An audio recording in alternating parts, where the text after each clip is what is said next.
Press release. What it is. Today, Tuesday 7 March 2017, Wikileaks begins its new series of leaks on the U.S. Central Intelligence Agency. Codenamed Vault 7 by Wikileaks, it is the largest ever publication of confidential documents on the agency. The first full part of the series, Year Zero, comprises 8,761 documents and files from an isolated, high-security network situated inside the CIA Center for Cyber Intelligence in Langley, Virginia. It follows an introductory disclosure last month of CIA targeting French political parties and candidates in the lead-up to the 2012 presidential election. Recently, the CIA lost control of the majority of its hacking arsenal, including malware, viruses, trojans, weaponized zero-day exploits, malware remote control systems, and associated documentation. This extraordinary collection, which amounts to more than several 100 million lines of code, gives its possessor the entire hacking capacity of the CIA. The archive appears to have been circulated among former U.S. government hackers and contractors in an unauthorized manner, one of whom has provided Wikileaks with portions of the archive. Year Zero introduces the scope and direction of the CIA's global covert hacking program, its malware arsenal, and dozens of zero-day, weaponized exploits against a wide range of U.S. and European company products, include Apple's iPhone, Google's Android, and Microsoft's Windows, and even Samsung TVS, which are turned into covered microphones. Since 2001, the CIA has gained political and budgetary preeminence over the U.S. National Security Agency, NSA. The CIA found itself building not just its now infamous drone fleet, but a very different type of covert, globe-spanning force, its own substantial fleet of hackers. The agency's hacking division freed it from having to disclose its often controversial operations to the NSA, its primary bureaucratic rival, in order to draw on the NSA's hacking capacities. By the end of 2016, the CIA's hacking division, which formally falls under the agency's Center for Cyber Intelligence, CCI, had over 5,000 registered users and had produced more than 1,000 hacking systems, trojans, viruses, and other weaponized malware. Such is the scale of the CIA's undertaking that by 2016, its hackers had utilized more code than that used to run Facebook. The CIA had created, in effect, its own NSA, with even less accountability and without publicly answering the question as to whether such a massive budgetary spend on duplicating the capacities of a rival agency could be justified. In a statement to Wikileaks, the source details policy questions that they say urgently need to be debated in public, including whether the CIA's hacking capabilities exceed its mandated powers and the problem of public oversight of the agency. The source wishes to initiate a public debate about the security, creation, use, proliferation, and democratic control of cyber weapons. Once a single cyber weapon is loose, it can spread around the world in seconds, to be used by rival states, cyber mafia, and teenage hackers alike. Julian Assange, Wikileaks editor, stated that there is an extreme proliferation risk in the development of cyber weapons.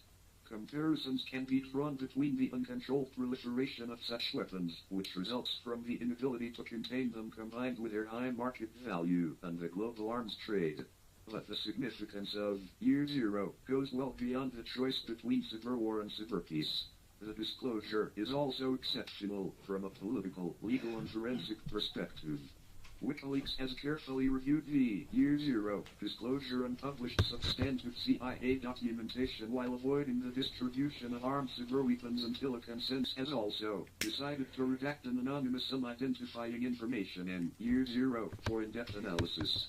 These redactions include 10 of thousands of CIA targets and attack machines throughout Latin America, Europe, and the United States. Results of any approach chosen, we remain committed to our publishing model, and note that the quantity of published pages in Vault 7, Part 1, Year Zero already eclipses the total number of pages published over the first 3 years of the Edward Snowden NSA leaks.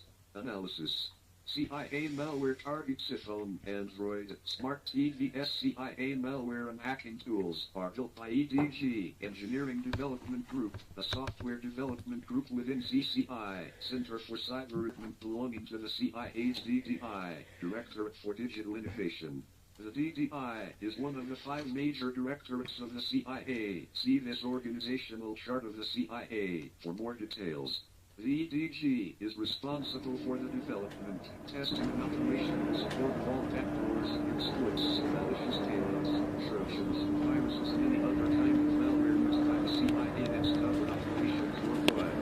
The increasing sophistication of surveillance techniques is drawing comparisons with George Orwell's 1984, but Weeping Angel, developed by the CIA's Embedded Devices Branch, EDB, which infests smart TVs, transforming them into covered microphones, is surely exposed to prevent realization. The attack against Samsung smart TVs was developed in cooperation with the United Kingdom's MI5/BTSS. After infestation, Weeping Angel places the target TV in a fake-off mode so that the owner falsely believes the TV is off when it is on. In fake-off mode, the TV operates as a bug, recording conversations in the room and sending them over the internet to a covered CIA server. As of October 2014, the CIA was also looking at infecting the vehicle control systems used by modern cars and trucks. The purpose of such control is not specified, but it would permit the CIA to engage in really undetectable assassinations. The CIA's Mobile Devices Branch, MDB, developed numerous attacks to remotely hack and control popular smartphones. Infected phones can be instructed to send the CIA the user's geolocation, audio and text communications, as well as covertly activate the phone's camera and microphone. Despite phones remotely share 14.5% of the global smartphone market in 2016, a specialized unit in the CIA's Mobile Development Branch produces malware to infest, control and exfiltrate data from iPhones and other Apple products running IS, such as Icarus. CIA's arsenal includes numerous local and remote zero-days developed by CIA or obtained from GCHQ, NSA, FBI or purchased from cyberarms contractors such as Baker. The disproportionate focus on IS may be explained by the popularity of the iPhone among social, political, diplomatic and business elites. A similar unit targets Google's Android, which is used to run the majority of world's smartphones, till 85%, including Samsung, HTC and Sony. 1.15 billion Android-powered phones were sold last year. U0 showed that as in 2016 the CIA had 24 weaponized Android zero-days, which it has developed itself and obtained from GCHQ, NSA and cyberarms contractors. These techniques permit the CIA to bypass the encryption of WhatsApp, Signal, Telegram, Weibo, Confide and Cloakman by hacking the smartphones that they run on and collecting audio and message traffic before encryption is applied. CIA malware targets Windows, OS, Linux, routers. The CIA also runs a very substantial effort to infect and control Microsoft Windows users with its malware. This includes multiple local and remote weaponized zero-days air-gap-jumping viruses such as Hammer Drill, which infects software distributed on CD/DVDs, infectors for removable media such as systems to hide data in images or in covered disk areas, Brutal Kangaroo, and to keep its malware infestations going. Many of these infection efforts are pulled together by the CIA's Automated Implant Branch, AIB, which has developed several attack systems for automated infestation and control of CIA malware, such as Assassin and Medusa. Attacks against Internet infrastructure and web servers are developed by the CIA's Network Devices Branch, NDB. The CIA has developed automated multi-platform malware attack and control systems covering Windows, Mac OS X, Solaris, Linux and more, such as EDBs, HIVE, and the related cutthroat and swindle tools, which are described in the example section below. CIA hoarded vulnerabilities, 0 days, in the wake of Edward Snowden's leaks about the NSA. The U.S. technology industry secured a commitment from the Obama administration that the executive would disclose on an ongoing basis rather than hoard serious vulnerabilities, exploits, bugs or 0 days to Apple, Google, Microsoft, and other U.S.-based manufacturers. Serious vulnerabilities, not disclosed to the manufacturers, places huge swaths of the population and critical infrastructure at risk to foreign intelligence or cyber criminals who independently discover or hear rumors of the vulnerability. If the CIA can discover such vulnerabilities, so can others. The U.S. government's commitment to the vulnerabilities equities process came after significant lobbying by U.S. technology companies, who risked losing their share of the global market over real and perceived hidden vulnerabilities. The government stated that it would disclose all pervasive vulnerabilities discovered after 2010 on an ongoing basis. Year Zero documents show that the CIA breached the Obama administration's commitments. Many of the vulnerabilities used in the CIA's cyber arsenal are pervasive, and some may already have been found by rival intelligence agencies or cyber criminals. As an example, specific CIA malware revealed in Year Zero is able to penetrate, infest and control both the Android phone and iPhone software that runs or has run presidential Twitter accounts. The CIA attacks this software by using undisclosed security vulnerabilities, 0 days, possessed by the CIA. But if the CIA can hack these phones, then so can everyone else who has obtained or discovered the vulnerability. As long as the CIA keeps these vulnerabilities concealed from Apple and Google, who make the phones, they will not be fixed, and the phones will remain hackable. The same vulnerabilities exist for the population at large, including the U.S. Cabinet, Congress, top CEOs, system administrators, security officers, and engineers. By hiding these security flaws from manufacturers like Apple and Google, the CIA ensures that it can hack everyone and MDSH at the expense of leaving everyone hackable. Cyber war programs are a serious proliferation risk. Cyber weapons are not possible to keep under effective control. While nuclear proliferation has been restrained by the enormous costs and visible infrastructure involved in assembling enough fissile material to produce a critical nuclear mess, cyber weapons, once developed, are very hard to